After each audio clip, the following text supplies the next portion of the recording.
The German children's book author János also penned an enduringly popular homage to the country with his book, The Trip to Panama. Its title in German translates as, "Ah, how beautiful Panama is."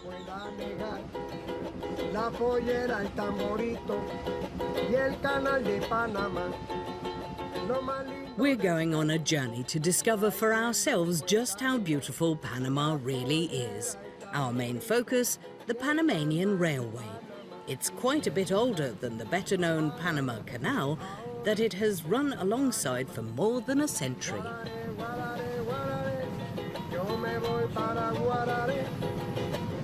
The ticket hall in the station of the Panama Canal Railway is low on charm, and there aren't many customers. It's the rainy season, and that means low season.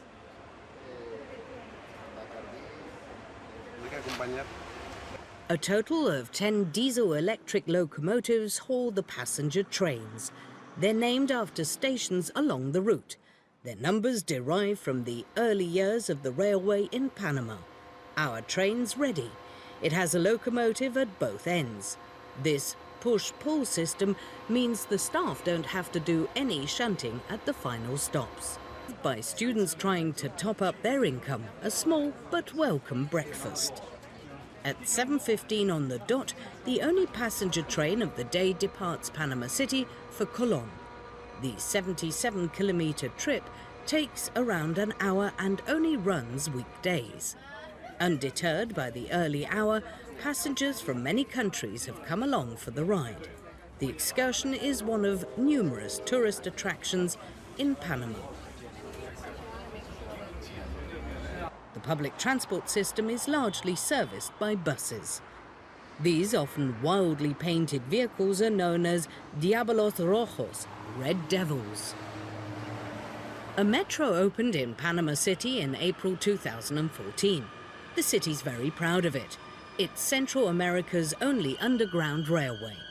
Linea Uno is 16 kilometers long and traverses the city south to north.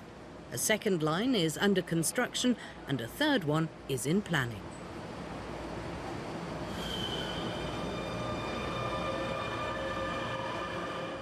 The operator of the state-run metro says 250,000 passengers use Line 1 every day. There are 19 trains with 3 carriages each on the line. They were built in Spain. They operate at 3-minute intervals, servicing 14 stations. A trip on the Panama Canal Railway is one such attraction. It guarantees views that you wouldn't get in a car or on foot. The canal zone is closed off apart from a few access points at the locks. Only trains are allowed in.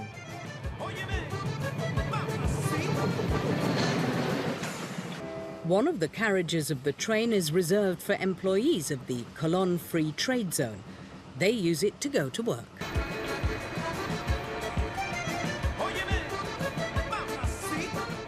Miraflores, Pedro Miguel and Gatún. A ship has to pass 3 locks to get from the Pacific to the Atlantic or vice versa by the shortest route possible, namely 81.6 kilometers.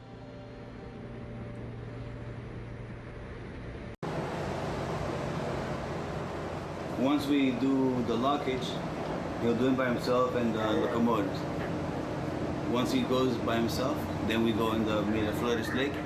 There we tie up again and make sure he goes into Pedro Miguel, and then we repeat the process again. It'll be like 2 hours, 2.5 hours until we get to the other side.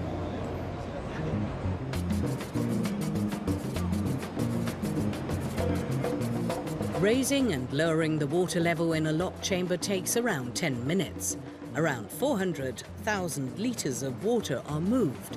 The container vessel will head on to the Gatún lock, where other tugboats will assist it. After around 10 hours, it'll be in the Atlantic.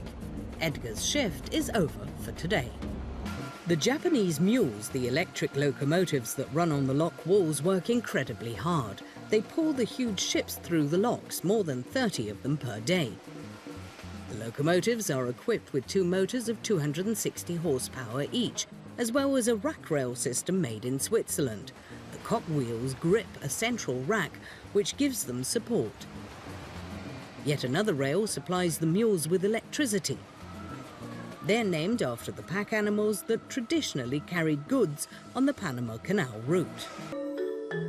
The construction of the impressive Panama Canal was documented by the New York artist William B. Van Ingen in realistic mural paintings. They were installed in the Panama Canal headquarters in 1915. The building is located on a hill 26 meters above sea level, which is equivalent to the highest elevation in the canal. An avenue illustrates the length and width of the locks.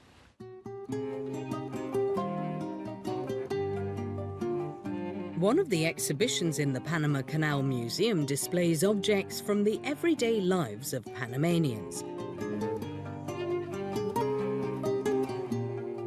The exhibit highlights the canal's increasing importance in public and private life from the early 20th century.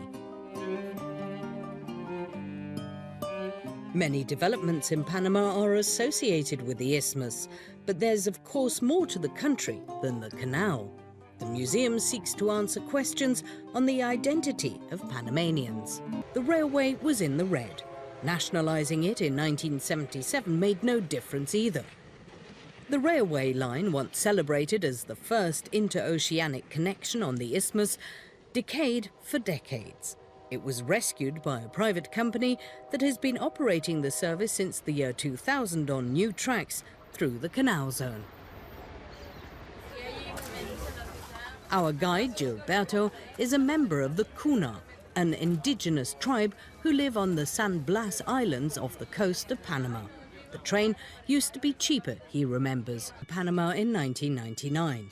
Ownership of the railway, meanwhile, passed to the US companies Kansas City Southern and Mijak Products, which leases and services terminal equipment like cranes. The service is operated by the Panama Canal Railway Company. Fast transport of containers from coast to coast is a lucrative business.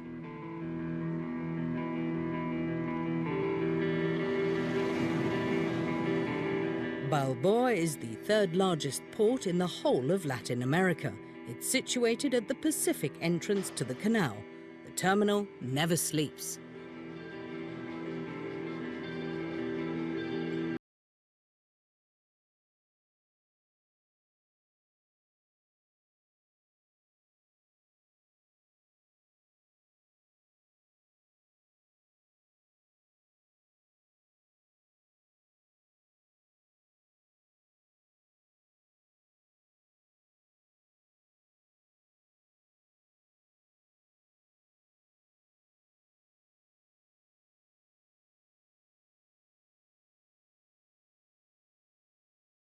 Are too big for a canal that's now more than a century old. As a result, ships unload their cargo onto smaller cargo vessels or onto double-decker freight trains. We have 7 trains in total, 5 in Panama City, 2 in Colón. We move them from one side to the other, so that we always have 5 here and 2 there. We don't have a set schedule, only rough times. It all depends on the speed at which things get done at the ports. Our company works with them. We don't have any influence on the times. We have to wait until they bring us the containers, and then we can determine a departure time. The freight trains are our main business, transporting international goods. They're not just destined for Panama. They've often come from Asia and are headed on to North and South America. The kind of excitement other countries have for trains doesn't exist in Panama. Since passenger rail service is very limited, many Panamanians don't understand the significance of the railway, including its historical significance. Nobody uses it. Business people do, of course, and international visitors. But the Panamanians don't care at all about their railway. Train driver Enrique climbs onto his workplace. He doesn't know yet when he'll get the departure signal for Colón. He gets his diesel locomotive ready. It's an SD60 built by General Motors in the 80s. It has 3,800 horsepower.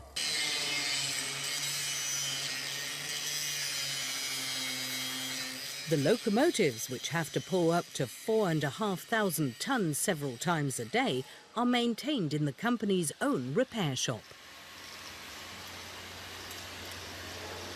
Basically, what we're doing here, we repair all the locomotives in case like body job. You just film and that locomotive. We repair it. We rebuild the frame of the engine. We rebuild and overhaul the engine. Like we can look at that locomotive there. We just install the engine, and we change wheels. We maintenance the complete locomotive.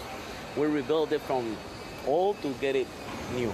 We do every 90 days inspection as well on all the locomotives. Gotta come here in the shop to fix any issue we find on the locomotive to make it work 100%.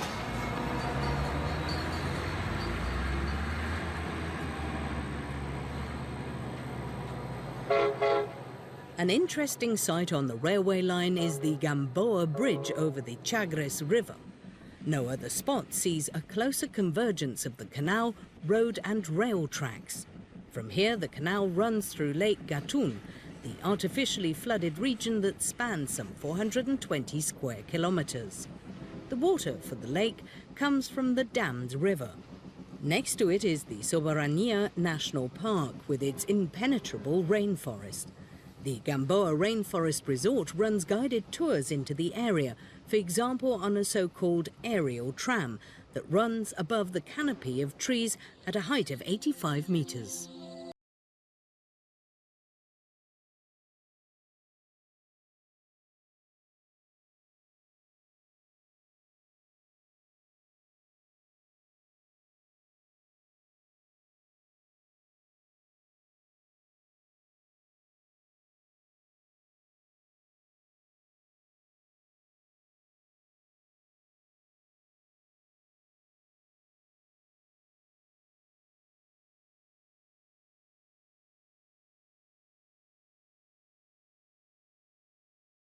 The palm tree is very important in Panama. It's approximately 550 types in all the republic. And the land is very happy because all the trees grow comfortable in the area. Here they feel very happy. If they feel happy, we feel happy also, very happy, because you can breathe better. The oxygen is excellent in this area. That sounds like monkeys. Sometimes it's visible howler monkeys. They can make sound until 5 kilometers. It's nice. I like it. Sometimes we can hear the sound, and sometimes visible very near of ears. We have very nice agoutis, the small rodent, is the most popular in this area, and also white-faced capuchin monkeys. We have a snake, boa constrictor, in this area. Sometimes in the artificial pond is visible crocodile, Panama no alligator, crocodile.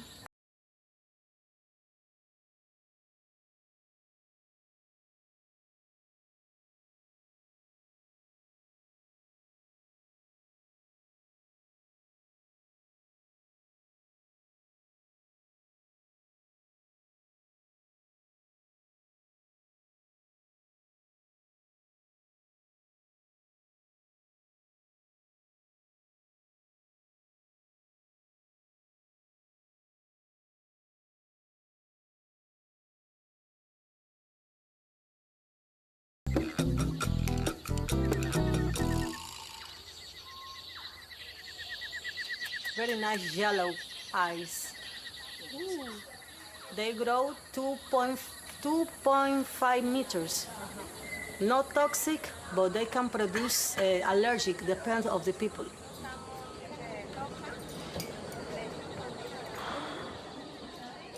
We're not alone on the observation tower, but the climb is worth it. The Panama Canal now is on our hand, Panamanian people. And now we waiting for the new expansion of the Panama Canal. With the new lock, they recycle 60% of the water, because now is the 15.2 million gallon for move each boat, and no, the water wasted. They go to the oceans. At the moment, the two big locks with the water reservoirs are still under construction.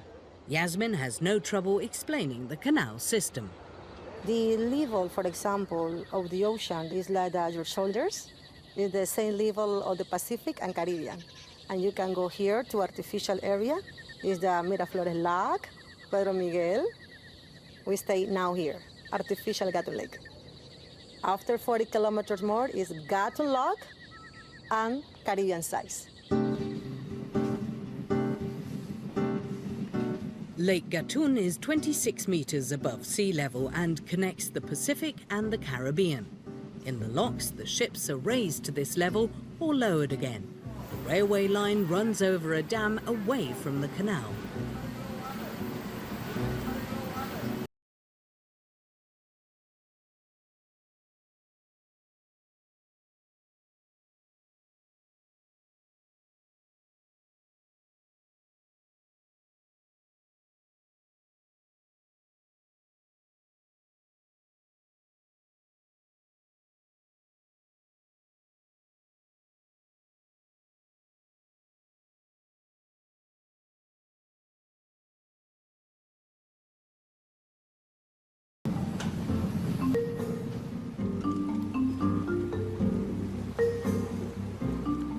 A boat trip across the artificial lake isn't without its dangers. When the canal was built, only trees near the shipping channel were felled. The remains of the former rainforest have been steadily decomposing for more than 100 years now.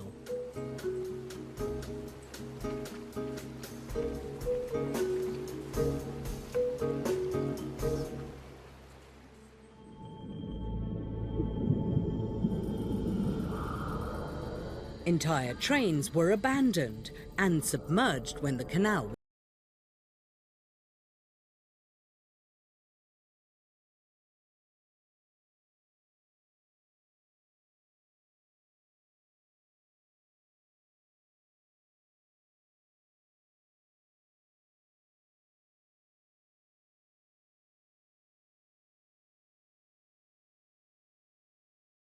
will exist for a long time to come, and it's well guarded.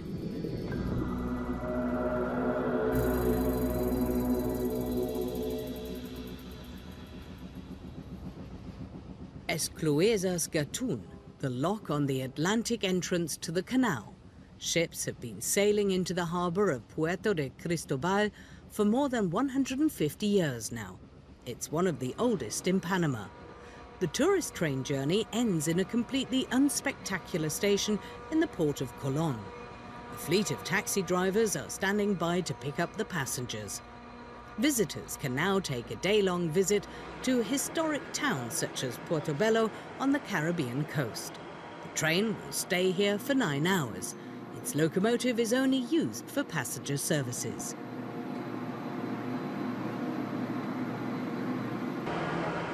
Plinio will take a little nap and then he'll work in the harbour before driving the train back to Panama City.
Early evening and time for the Panama Canal Railway to take its passengers back to the capital.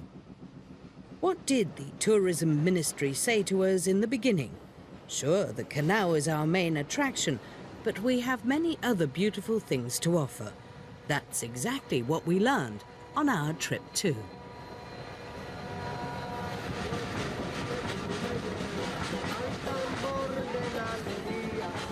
Panameña, panameña, panameña, vida mía. Yo quiero que tú me